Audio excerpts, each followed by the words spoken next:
Welcome to Channel's Business Global with me, Juliana Olayinka, from our studios here in London. Over the next half an hour, we'll be looking beyond the business headlines by giving you in-depth perspective on the stories that are affecting all of us. Coming up on today's show, as more than 3 million Ukrainians flee the ongoing Russian invasion, less than 6,000 people have received a visa to secure refuge here in the United Kingdom. Our business correspondent, Simon Pusey, will be joining me to provide some details on this new route, Homes for Ukraine, that was set up by the British government this week, which will see hundreds of thousands of Britons offering up their homes to support those fleeing the war. And with International Nursing Day just around the corner, the Global Nursing Awards has been created to celebrate the many people across the world who have sacrificed so much for all of us over the past couple of years. One of the 4 World Health leaders sitting on the judging panel is Professor Sheila Clow, the former Minister of Health for Botswana, who will be joining me from the country's capital, Gaborone. Then later, I'll be sharing highlights from the Institute of Chartered Accountants Nigeria, United Kingdom and District Society's 5-day conference, which was recently held here in the capital. But first, let's start the show with some news from here in the UK. Early on Thursday morning, British-Iranian Nazanin Zaghari Ratcliffe arrived back in the UK to the welcoming arms of her delighted family. The 43-year-old aid worker spent 6 years in Iranian detention after being convicted of plotting to overthrow the country's clerical establishment. She was freed on Wednesday alongside 67-year-old Anousheh Ashuri after Britain agreed to pay a decades-old debt of £393.8 million to Iran relating to a contract for undelivered Chieftain tanks. Well, first of all, it's fantastic to see Anousheh and Nazanin come off the plane safely back in Britain for the first time in years, and that is truly fantastic for everybody, and I think everybody across the country understands that. I've met the families, they're safe and well, people are in very, very good spirits. I think it's been a really difficult 48 hours, the expectation that they would be released, but we weren't sure and right until the last minute, so it's been very emotional, but also a really happy moment for the families, and I'm pleased to say that both Nazanin and Anousheh are in good spirits and they're safe and well back here in Britain. In other news this week, the UK government has stepped up its humanitarian and diplomatic response to the ongoing invasion of Ukraine. Under the newly legislated Homes for Ukraine scheme, drawn up by the Levelling Up Secretary Michael Gove, Britons who take in Ukrainian refugees will receive £350 per month for their sponsorship. Since the launch on Monday, over 100,000 individuals, charities, communities and business groups in the UK have registered their interest. Meanwhile, during a regional visit to the Gulf in a bid to stabilise oil prices, the Prime Minister failed to secure commitments from Saudi Arabia to step up oil production, which would ease the cost of living pressures facing UK citizens. Well, earlier I spoke with our business correspondent Simon Pusey for some analysis. Simon, so it appears as if the UK government have really stepped up their humanitarian and diplomatic response to this invasion of Ukraine. Yes, so I think the government were under quite a lot of pressure to react in terms of the number of migrants that the UK was taking in. Obviously, the UK government has, for a long time since Brexit and in recent years, been talking about migrants, especially coming from France, and trying to push migrants back. Well, this is a complete U-turn in that sense, because obviously the wave of public opinion is with Ukraine and trying to take in some of these Ukrainian refugees, and so it's called Homes for Ukraine. And I think the government's been surprised by just how many people have signed up for this. Thousands of people saying they'll take in Ukrainian refugees. Over 100,000. Exactly. So much so that the website crashes often because so many people are on it trying to sign up or register. So I think that's been a surprise. There's still criticism coming from across the aisle at the government. The Home Office Minister says 5,500 visas have been granted so far for Ukrainians.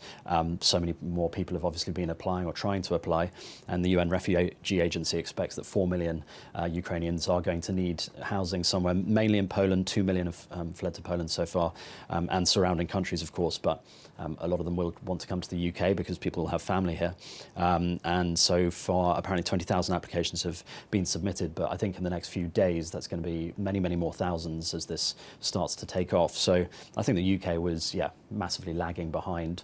Obviously, it's not a completely neighbouring country to Ukraine, but I think the government wanted to show that they were doing things. Obviously, more and more sanctions have been placed on Russian oligarchs, and more aid has been flown out.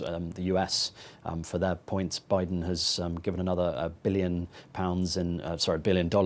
in terms of aid and military help to Ukraine. He actually went so far to call Vladimir Putin a war criminal recently. And the reason, obviously, all these refugees are coming is the atrocities that we're seeing. Mariupol, Russia shelling a theatre that was sheltering civilians, and the more that kind of news comes out, obviously more people will flee, as it looks like it's there's little rhyme or reason in terms of what they're targeting now, and that is what Russia does. They often, when they militarily they're not getting anywhere, they just firebomb the place. Early reports saying that most people there survived. Between 1,000 and 2,000 women and children in this theatre did survive. Vladimir Putin, for his part, made a speech yesterday justifying the war and trying to find scapegoats, I think, for the economy. Inflation massively rising there, and he's talking about, West, or even Russians who are living abroad in Western countries, now some of their assets are not necessarily being seized, but they can't sell them back in Russia.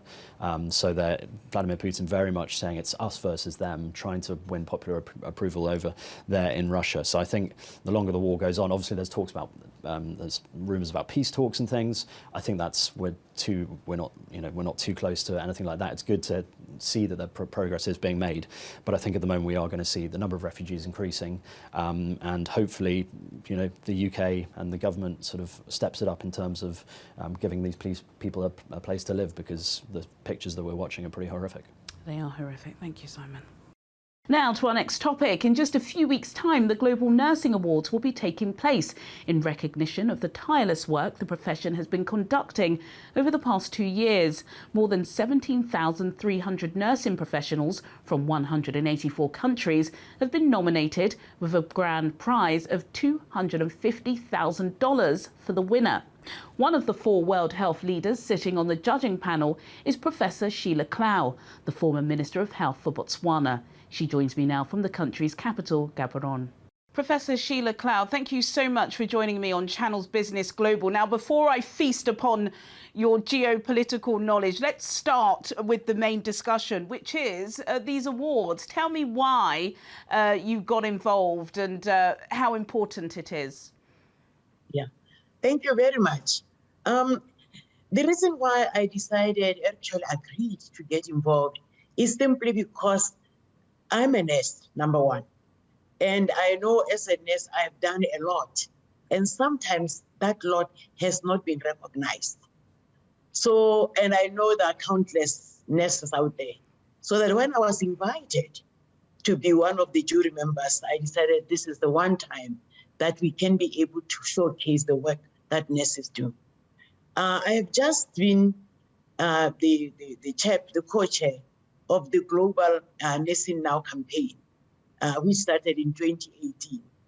And the idea had been that we want to recognize the role of nurses, the role that they play in primary healthcare, in universal health coverage, and really the fact that we will not be able to reach universal health coverage, or let alone the sustainable development goals, if we don't ensure that nurses are part and parcel of development.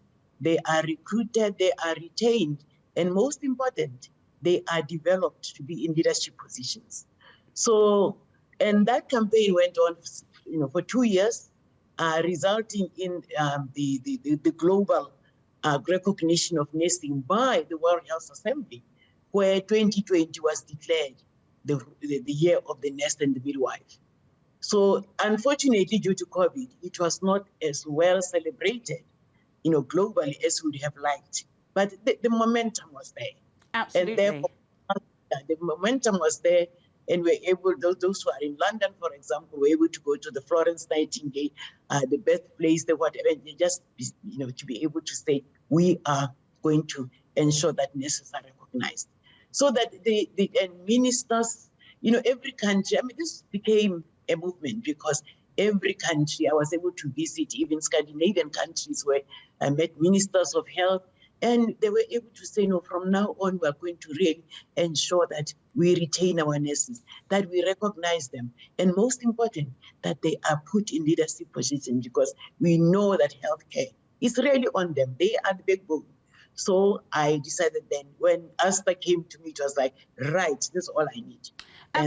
Absolutely. And I've got to tell you, this is a huge awards, the Global Nursing Awards. It's received nominations from more than 17,000 nursing professionals across 184 countries. Now, typically, especially on this show, over the course of the pandemic, we have been speaking a lot about the differences and the nuances as it pertains to if you're a nurse in, let's say, Botswana, comparing it to if you're a nurse, let's say, in London. But can you tell us what are some of the similarities? Let's hear about the similarities amongst nurses, especially because, of course, they've shared the lion's share of the burden of the coronavirus pandemic. That's right. Well, first, let me simply say, actually, it is about 24,000, applications. And yeah, it is a huge prize. I have won quite a lot of awards internationally. And the most that I actually got was from Thailand, which was $15,000 US. So this one is just mind-boggling. But I felt this is really great. Now, nurses are nurses. And we have a saying sometimes, a nurse is a nurse is a nurse. But the one thing that really sets them out and similarity in all that is that they are carers. They are nurturers. They are the backbone of the healthcare system. So that, and the qualities, I mean, the majority, I would say 99% of our nurses are selfless. They put themselves, after, everybody else. They put themselves last, and are able to really care even under really terrible conditions. The COVID pandemic was really the one that brought out what a nurse is, because they were able to show that they can take care of humanity in all crisis situations. Following the discovery of Omicron, again, I'm in London. Was it discovered in South Africa? Was it discovered in Botswana or Namibia? I'll lead you to tell me that. But the shocking reaction from the global north, the blanket bans on countries in Africa, the kind of hostile treatment to anybody trying to travel into the UK, was criticised and condemned. And then we had a swift U-turn. What was your assessment of that entire situation?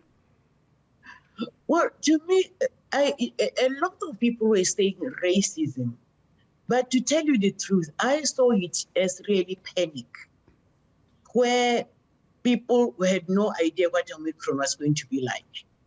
Remember, we had just emerged out of Delta, which was terrible. A lot of people died in Botswana. So when Omicron came, it was like we have discovered another one, and it's probably worse. Because people are saying it's easily transmissible. It came only a few weeks later that it was actually less, less fierce than Delta. And that's when we started seeing people move. Remember, we got Omicron in my own family. The whole family, like 4 of us. So our house became a hotspot. But we had fun. Why? Because we isolated ourselves in our house. It became, that kind of isolation center. But we were able to bond, we were able to do whatever. So that, and very few had coughs and all that. So that I really would say it was a knee-jerk response where people were just tired. Professor Sheila Clow, former Minister of Health of the Republic of Botswana. It's been an absolute pleasure speaking with you today. Thank you so much for joining me on Channel's Business Global, Professor. As the world grapples with the ever-evolving climate change emergency, the rapid evolution of the sustainable investment market is opening up a huge number of opportunities across all parts of the investment value chain. Yet, attracting green investors across Africa remains a significant challenge. As companies attempt to embrace sustainability goals across the continent, a copy-and-paste approach from the global north is unlikely to work. The crucial need to take into account social responsibility, labour laws, gender equality, carbon footprint and renewable energy cannot be ignored. Marc Roussel, the Senior Vice President of Bureau Veritas, joins me now from Rabat, Morocco, for more on this. Marc Roussel, thank you so much for joining me on Channel's Business Global. So how can institutions like Bureau Veritas ensure that investment into Africa complies with the continent's transition into clean, green energy? Hi, Juliana. Thanks for the opportunity. So let me say a few words about what is our institution, and then I'm going to explain a bit which role we can play.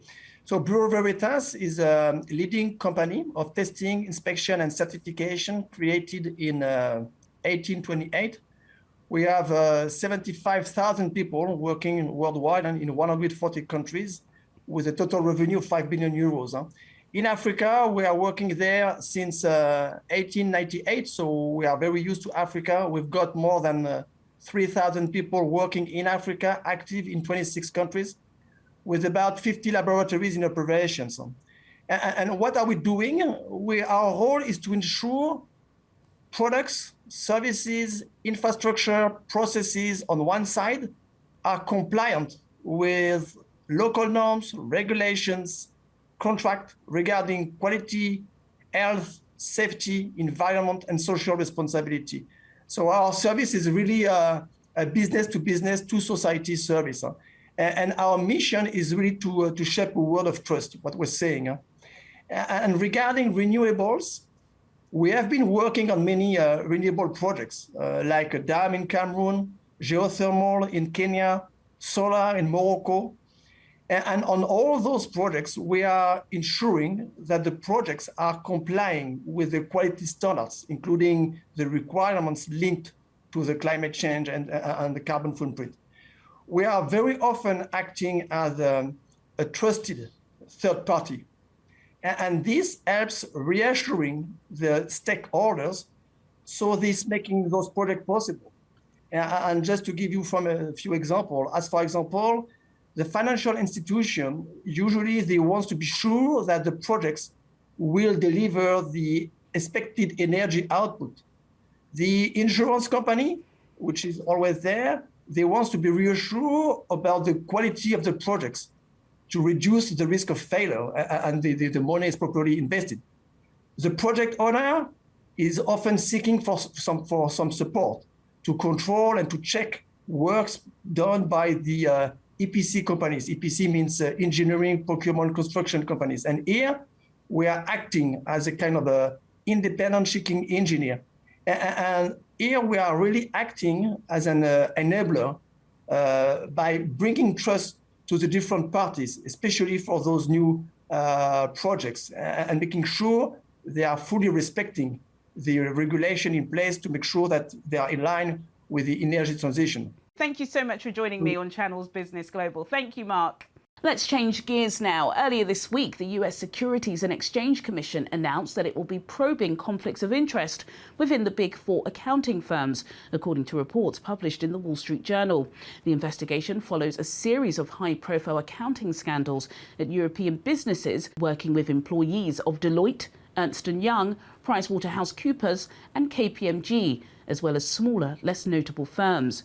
With the accounting sector facing significant changes and challenges as the world emerges from the coronavirus pandemic, the Institute of Chartered Accountants Nigeria, United Kingdom and District Society met for a 5-day conference here in the capital under the theme Social, Economic and Climate Challenges, an opportunity for re-engineering the accountancy profession.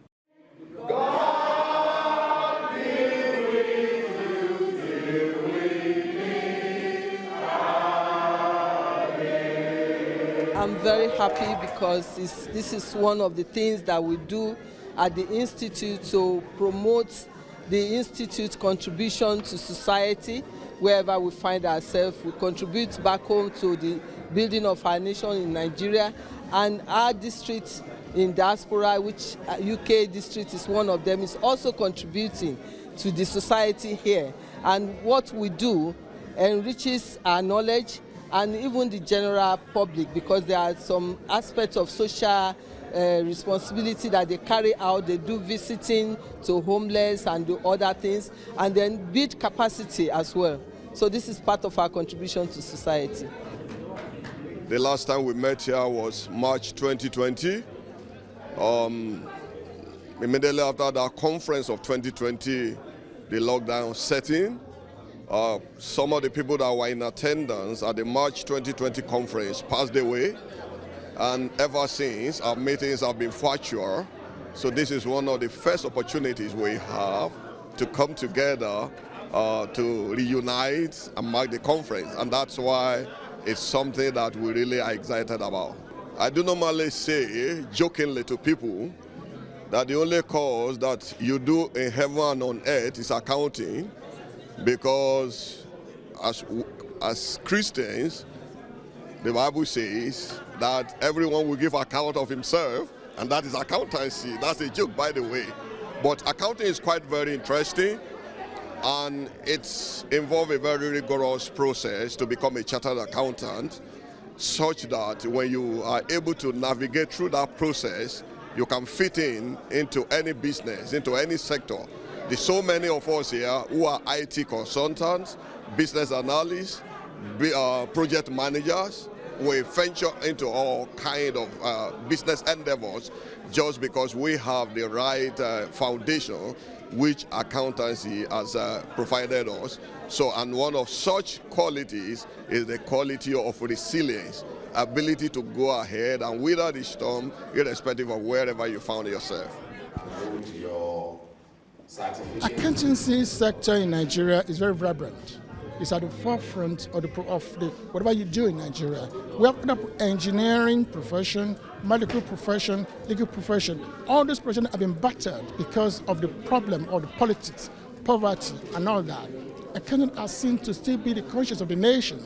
So they are bringing awareness to people, saying that, look, government, politicians, policymakers, you have a responsibility through the way you do your budget, through the way you accumulate and account for the expenditures, through the way you really make yourself accountable to the public. So we are raising the awareness, we are bringing those into focus so that people can see and shine light where the issues on lack of accountability,